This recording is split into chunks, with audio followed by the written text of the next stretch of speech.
In this video, I'm going to teach you how to get the Amber Light in old school RuneScape. It's a very easy process, so make sure to follow along. I'm going to be talking about the general requirements to yield this weapon and the actual materials that you need to use to get it. This is a Demon Bane weapon requiring 77 attack to yield. It is made using a combination of items. This is how it looks.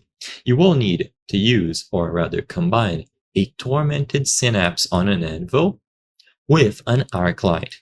The Arc Light must be fully charged, infused, or a combination. So, to keep it simple again, use a Tormented Synapse on an anvil with an Arc Light, fully charged, infused, or a combination, and a hammer in your inventory. If you have all of these materials, you will be able to acquire yourself an Amber Light. To actually do this, it is going to require 74 in smithing and also having read Duradel's notes after completion of the White Guthix Sleeps. So beyond just acquiring the materials and combining them at an anvil, you will need to have read these notes, Duradel's notes, upon completion of the While Guthix Sleeps.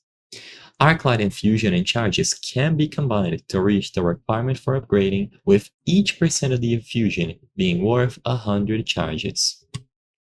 It is going to retain the same characteristics as the Arclight, so 70% increased accuracy and damage against demons, but the primary advantages are that it no longer degrades, has higher combat stats, and has a stronger special attack against demons. So I hope I was able to help you. If this video helped you, please consider subscribing. As you can see, according to the channel metrics, 83% of the people watching our videos are not subscribed. By subscribing, you can help us make higher quality videos. Thank you for watching, and I'll see you on the next one.